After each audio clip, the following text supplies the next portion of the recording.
জাতীয় পার্টি ক্ষমতায় ছিল তারা জনগণের জন্য কাজ করে, তারা জনগণের উন্নয়নের জন্য কাজ করে। আজকে জাতীয় পার্টির কোন নেতার ব্যাংক নেই, আজকে জাতীয় পার্টির কোন নেতার ইন্স্যুরেন্স কোম্পানি নেই, আজকে জাতীয় পার্টির কোন নেতার বড় বড় এই সিন্ডিকেট গুলো নাই, তারা সিন্ডিকেটের সদস্য। আমাদের সময় খুব রাহাজানি হয়নি, আমাদের সময় চাঁদাবাজি ছিল না। সুতরাং আজকে এই কথাগুলো মানুষের কাছে নিয়ে যেতে হবে। আমাকে আজকে সকালে একটা মিটিং এ গিয়েছে একটা বিদেশি সংস্থার সাথে, সেখানে আমাকে জিজ্ঞাসা করা হয়েছিল যে আমরা আমাদের নির্বাচনের জন্য কি করছি। আমরা যে আমাদের নির্বাচনের জন্য আমাদের নতুন করে কিছু বলতে হবে, আমাদের অতীত আমরা কি করেছি কেবল এই কথাটা যদি আমরা মানুষের কাছে পৌঁছে দিতে পারি। কেন পৌঁছাতে হবে?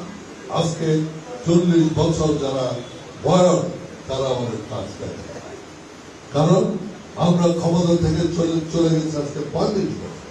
সুতরাং এই কথাগুলো যদি বলতে পারি, কিন্তু সেই কথা বলার সুযোগ আজকে আমাদের দেওয়া হচ্ছে। আমরা যদি কোথাও বাইরে সভা করতে চাই, সেই সভার পারমিশন দেওয়া হবে। আমরা যদি কোথাও কোন অনুষ্ঠান করতে যাই, সেটা আমাদের করতে দেওয়া হবে। অর্থাৎ আজকে হোসেন মাহমুদের সাথে 30 বছর এইভাবে আমরা রাজনীতি করতে দেওয়া হয়। অনেকে বলে যে জাতীয় পার্টি কেন শক্তিশালী হয়, জাতীয় পার্টিকে আমি জানি না কেন সব সময় চেষ্টা করা হয়েছে জাতীয় পার্টিকে ধরে রাখা, বেঁধে রাখার জন্য।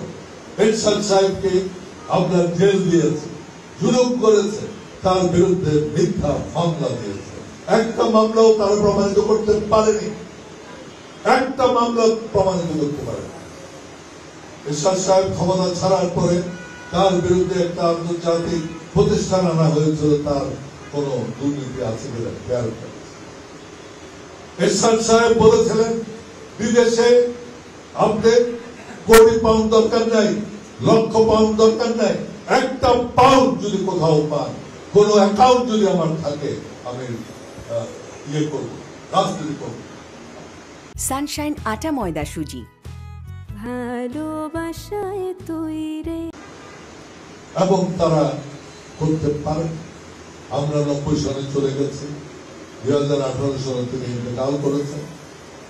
কত, অর্থাৎ 28টা বছর গেছে, কিন্তু সেই তাকে দোষী প্রমাণিত করতে পারে। আজকে ঠিক সেইভাবে আমাদের বিরুদ্ধে আজকে অনেক মিথ্যা মামলা দেওয়া। তারা জানেন এইগুলো মিথ্যা মামলা, কিন্তু সেই মিথ্যা মামলাগুলো উঠানো হচ্ছে এবং ইচ্ছা করে হচ্ছে, যাতে জাতীয় পার্টি রাজনীতি করতে না পারে।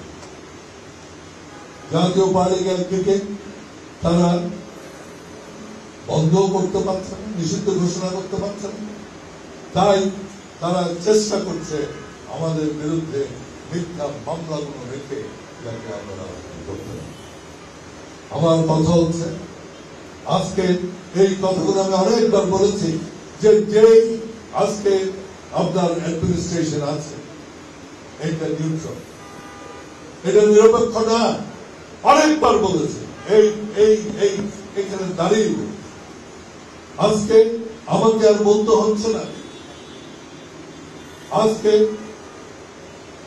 বিএনপির মহাসচিব তিনি বলেছেন ইউনূস সাহেবকে, প্রধান উপদেষ্টাকে, যে আপনার এই প্রশাসনকে বদলাতে হবে, এই প্রশাসনিক কাঠামোকে বদলাতে হবে। আজকে যদি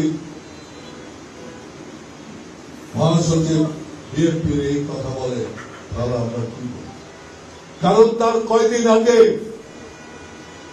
তথ্য উপদেষ্টা মাহফুজ সাহেব একটা বক্তব্য দিয়েছেন।